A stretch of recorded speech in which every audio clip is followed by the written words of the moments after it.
Join us today as we trim this giant Japanese maple for winter maintenance.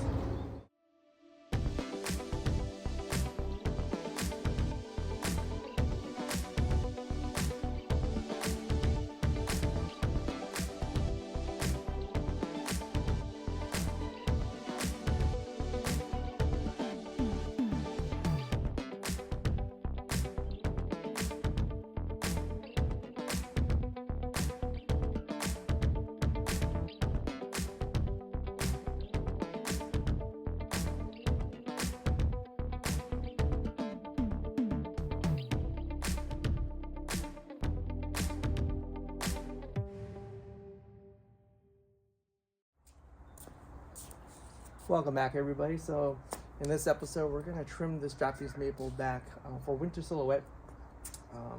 It's a perfect time. It is dead of winter, and then I have let this tree grow out for the last 2 years after the repot into this bigger pot. I think this is a old Chinese pot at one point. So the goal today is to push the silhouette back and not make any major cuts. So we're going for that ramification of maintenance. So I'm going to turn the camera around so you can see the detail camera and see what we're doing today.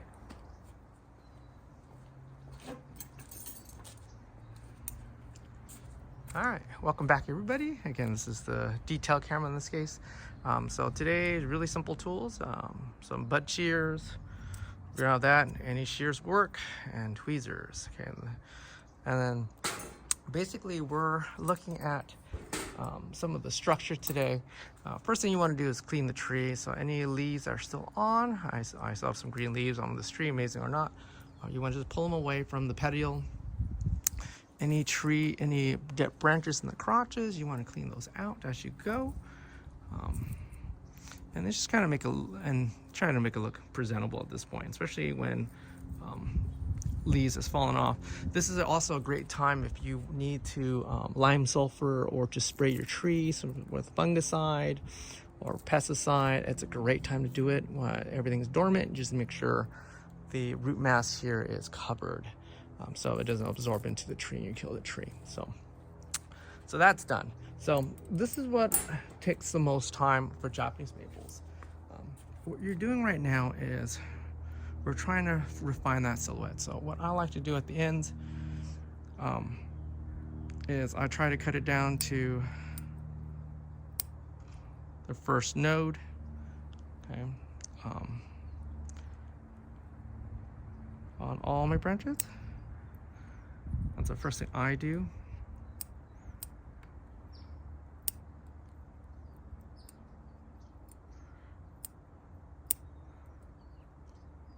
So you just saw what I just did there.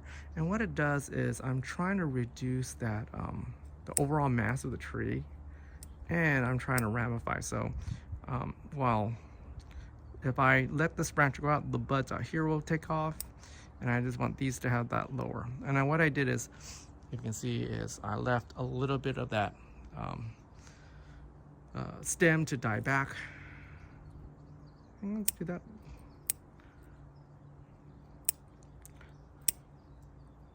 Sometimes you get these like weird lengths. I mean, somewhere will go long, and that just would happen.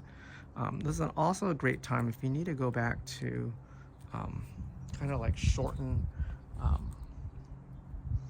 your tree. It's a great time to shorten some of these lengths to a softer branch. Like this is a great example. See how long this branch is, all the way out to here. And I have some ramification, but you know, there, let these branches grow out. You can put some wire on that branch, okay, just to get a little softer branching.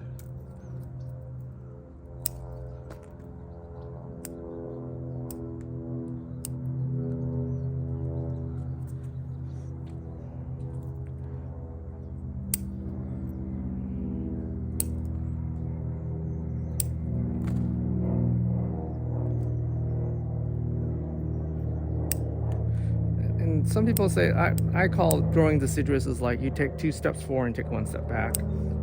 You're actually getting that length, and then you're pushing right back to get that ramification. And then you're trying to keep that inner growth alive, so you have something to cut back to eventually.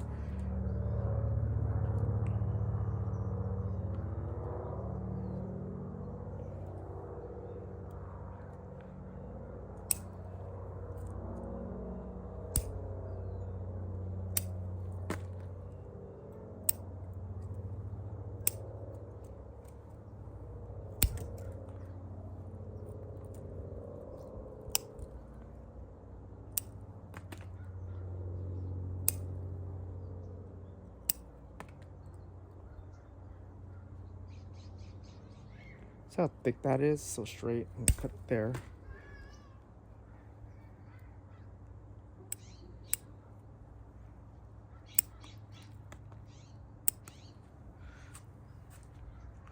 So that was out to here. I pushed all the way back. And I'm gonna do that across the entire tree. Usually some of this inner growth, I'll kind of let it grow long because it is the weaker section of that tree. So I wish there's something back bud to that section. So yeah, that's pretty much it. So let me move the camera and I'll keep going.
Sorry, it's hard to see, but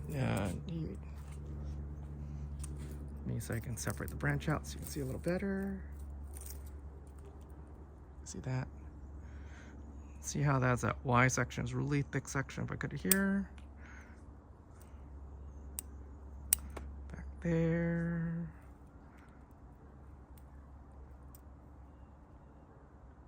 There's a node right there. A little softer node back here.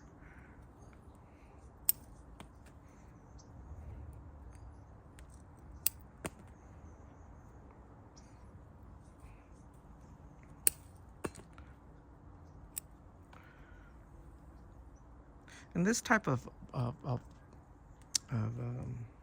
pruning, you'll get finer and finer, like twigging, and you'll get like softer. In Japan, they say softer, but it's really talking about that transition.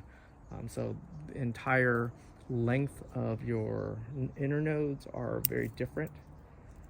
So you go from, that taper goes from thick to thin.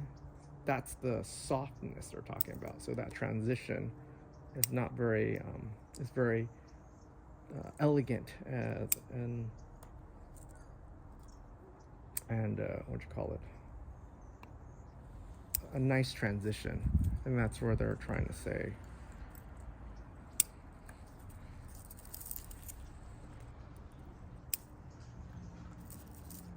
That's how you get that taper.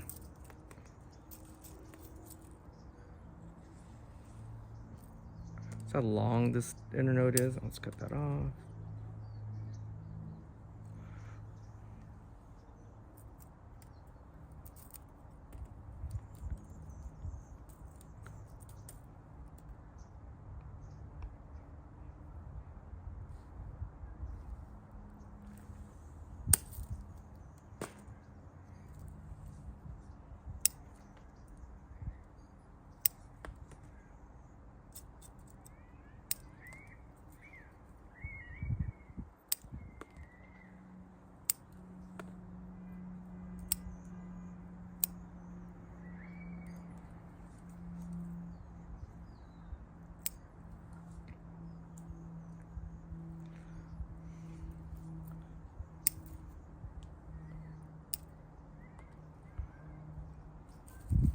So that's it.